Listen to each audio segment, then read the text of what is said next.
The Untouchable True School Sports Empire proudly presents something the boxing game's been missing. Hey, what's going on? It's your boy BT, and I came here to talk some boxing with the thousands of True School Sports subscribers. Now, to my left, we got a man that really needs no introduction, for he is known the world over. It's the one, it's the only, it's Pops. Welcome to True School Sports, and let's get it on. Let's talk boxing. All right, let's talk about it, man. Let's talk about it. So, big Tyson Fury. I'm a big Tyson Fury fan. Love the guy, one of my favorite fighters.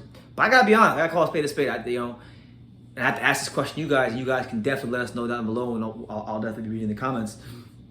Is Tyson Fury overlooking Deontay Wilder? Now, let's just paint the picture real quick before I pass it over to Pops.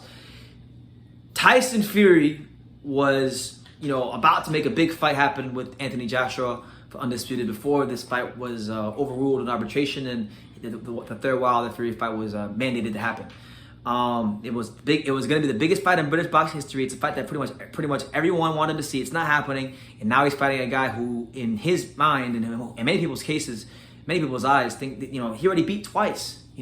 So he's already been. That's already one thing. The second thing is that he's been in the media talking about his five-fight plan. He's going to fight Zora, Joshua, and Dillian White, and all these guys.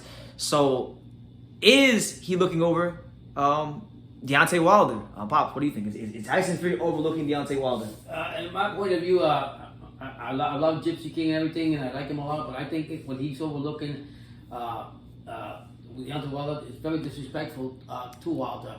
First of all, we've been waiting for the Joshua fight for how long now? Long time. And it hasn't happened, and this and that, and back and forth.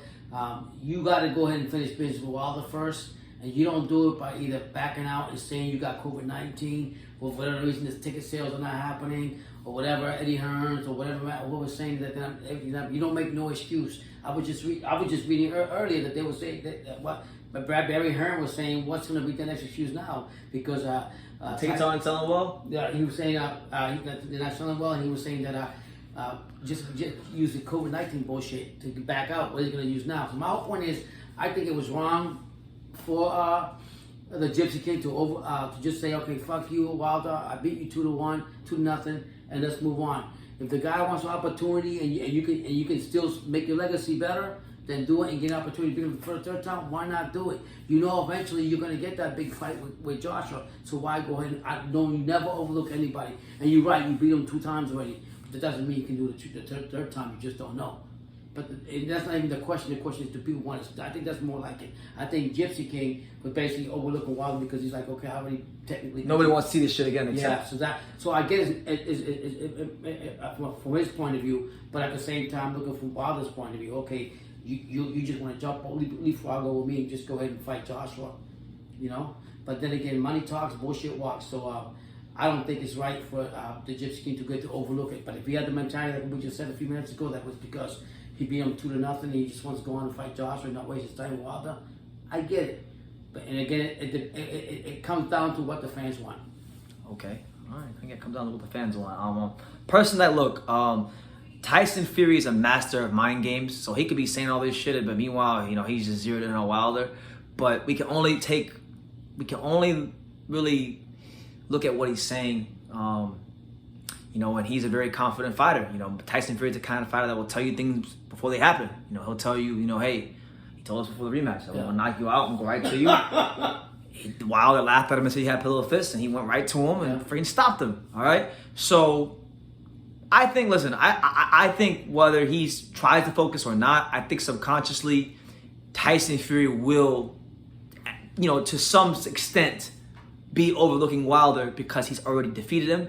And in the last time he beat him in such sound fashion. Now, I do think this fight, of all the fights, to be honest with you, of all the fights, I feel like this one could be the most dangerous one for Fury because when he fought him the first time, he hadn't been in a big fight in a while. He had the whole thing with mental health. That really pushed him forward, and he wanted to prove a point, and he was fighting for that and whatnot, right? The second fight, he was upset because he felt he had been robbed the first fight, and he really wanted to, put a dent in Deontay Wilder, and, he did. Mm-hmm. Some of the conspiracy theories said he put a dent in his head, but that's neither here nor there. Right. Now he's done that already.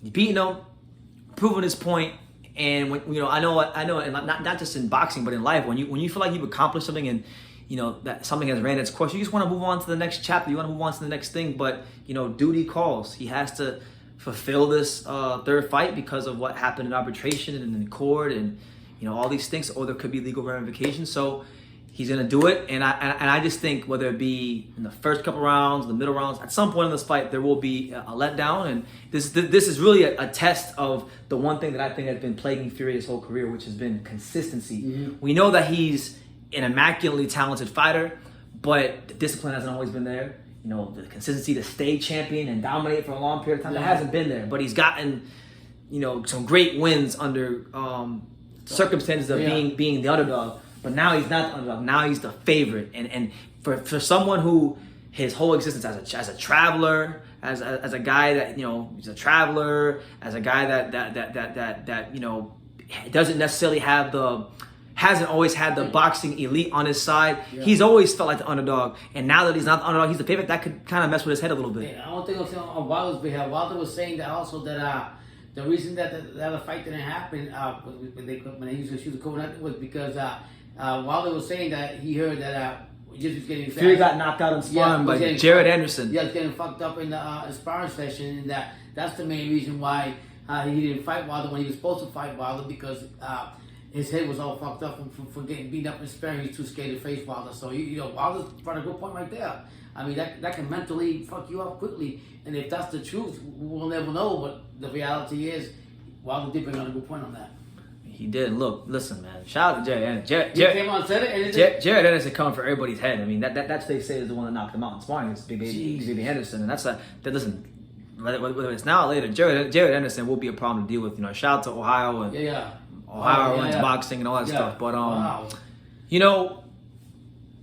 I just think kind of like what we talking about Joshua Usyk. I was saying that the Usyk fight's going to be a test of Joshua's maturation and how he's developed his jab and his skills, and that fight will be the ultimate test of that. And I kind of feel the same way for Fury in this fight, but in a different department.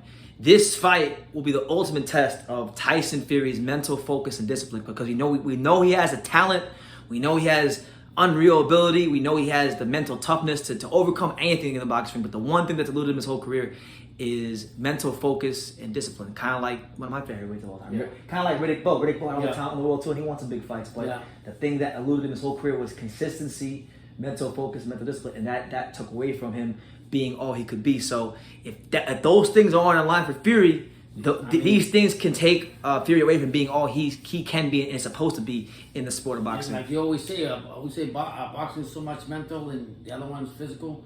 And especially with Fury having all this stuff mentally going on before and all that, anything that should blemishes his training, or any way that gives any hints, anything, or anything that he doubts on himself about, could be a big problem. And that's probably what could ultimately happen. It's like, no, we can't put this fight in here, because right now his mind not really like he usually is. Yeah.